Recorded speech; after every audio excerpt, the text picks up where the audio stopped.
আজকে আমার জন্মদিন আর আজকের এই স্পেশাল দিনটাকে আমি স্পেশাল ভাবেই সেলিব্রেট করলাম আলহামদুলিল্লাহ। প্রত্যেক বছর আমি এই দিনটার জন্য মানে আমার বার্থডের জন্য প্রচুর এক্সাইটেড থাকি আর এইবারও কম না। বাট এবার আমি ভাবলাম আমার এই জন্মদিনটাকে মানে স্পেশাল দিনটাকে একটু অন্যরকম ভাবে সেলিব্রেট করি। তাই আমার বার্থডের আগের দিন মানে গতকালকে আমরা চলে গিয়েছিলাম বাজারে বাজার করতে। ফোনে লিস্ট করে নিয়ে গেছিলাম সবকিছু, চাল তেল মশলা যা যা লাগে সবকিছু নিয়ে নিয়েছি। আমি তো দেখতেছিলাম পোলাও চালের স্মেল কেমন হয়, যদি ওগুলো আমি বুঝি না কিছুই। ছোটবেলা থেকে আমার আম্মু এই দিনটাকে খুব সুন্দরভাবে সেলিব্রেট করে, আমার ফ্রেন্ডদেরকে দাওয়াত করে, পায়েস রান্না করে বাসায়। এবার শ্বশুর বাড়িতে আমার ফার্স্ট বার্থডে, আর ফার্স্ট বার্থডেটাই একটু অন্যরকম ভাবে সেলিব্রেট করতেছি। কেক না কেটে বিরিয়ানি দিয়ে বার্থডে সেলিব্রেট করব। তো আমাদের যা যা লাগে সবকিছু মোটামুটি কেনা শেষ, আর এখান থেকে এখন আমরা নিয়ে নিলাম বিরিয়ানির প্যাকেট। প্রথমে একটু কম করে নিয়েছিলাম, পরে ভাবলাম বেশি করে নিই যদি আরো বেশি লাগে। এই ওয়ান টাইম প্যাকেট গুলো কেন নিয়েছি সেটা একটু পরেই দেখতে পাবা। আগের দিনই আমরা যা যা লাগে সবকিছু বাজার করছি, বাজারের কাজ আগের দিনই সেরে ফেলছি। আর আমার বার্থডের দিন সকালবেলায় আল্লাহ তাআলার রহমত একদম ঝুম বৃষ্টি নামছে। সকাল সকাল আমরা সবাই মিলে রান্না বান্নার প্রস্তুতি নেওয়া শুরু করে দিছি।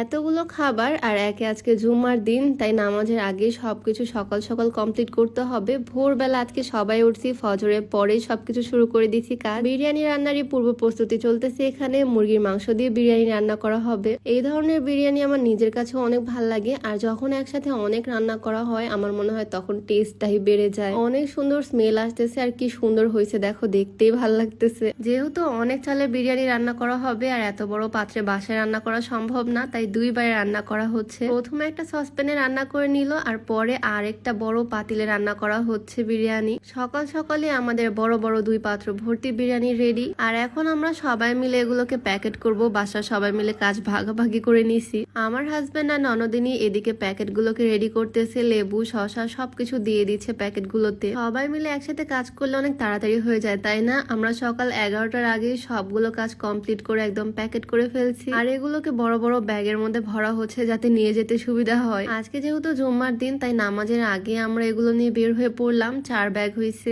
রিক্সা একদম ঘন্টা চুক্তিতে ভাড়া করে নিয়েছি। আমরা আজকে পুরা শহর ঘুরে বেড়াবো। প্রত্যেক বছরই আমার বার্থডেটা মানে আমার স্পেশাল দিনটা সেলিব্রেট করা হয়, বাট করি ফ্রেন্ডদের সাথে, ফ্যামিলি মেম্বারদের সাথে, বাট এইবার করতেছি এনাদের সাথে। আসলে খুশি ভাগাভাগি করে নেওয়ার মধ্যে কিন্তু আসল মজা। সবার হাতে হাতে দিয়ে দিয়ে বলতেছি আজকে আমার বার্থডে, আজকে আমার জন্মদিন, আমার জন্য দোয়া করবেন। আর সবাই কি সুন্দর হাসি মুখে দোয়া করে দিচ্ছে। আসলে বিষয়গুলো দেখতে অনেক ভালো লাগে। আমি, আমার হাজবেন্ড, আমার দেবর, আমার ননদিনী আমরা সবাই মিলে আজকে বের হয়েছি। আর দেখো আল্লাহ তাআলার রহমত, কি সুন্দর বৃষ্টি নামছে আজকের দিনে। আর ঘুরতেও ভালো লাগতেছে এই সুন্দর ওয়েদারে। সত্যি বলতে কেক কেটে সেলিব্রেট করার থেকে এইভাবে সেলিব্রেট করতে আমার বেশি ভালো লাগতেছে। মানুষগুলো কি সুন্দর হাসতেছে দেখো। সবার সাথে আনন্দ খুশি ভাগাভাগি করে নেওয়ার মধ্যে আসল মজা। সবাই আমার জন্য দোয়া করবা যাতে এই মানুষগুলোর পাশে দাঁড়াতে পারি, আর একদিন যাতে আরো অনেক বড় হতে পারি। সত্যি বলতে আজকের বার্থডে সেলিব্রেশনটা ছিল আমার লাইফের বেস্ট একটা বার্থডে। সবাই আমার জন্য দোয়া করবা। আজকে ভিডিওটা এখানেই শেষ করছি। সবাই ভালো থাকো, সুস্থ থাকো। সবাইকে আল্লাহ হাফেজ।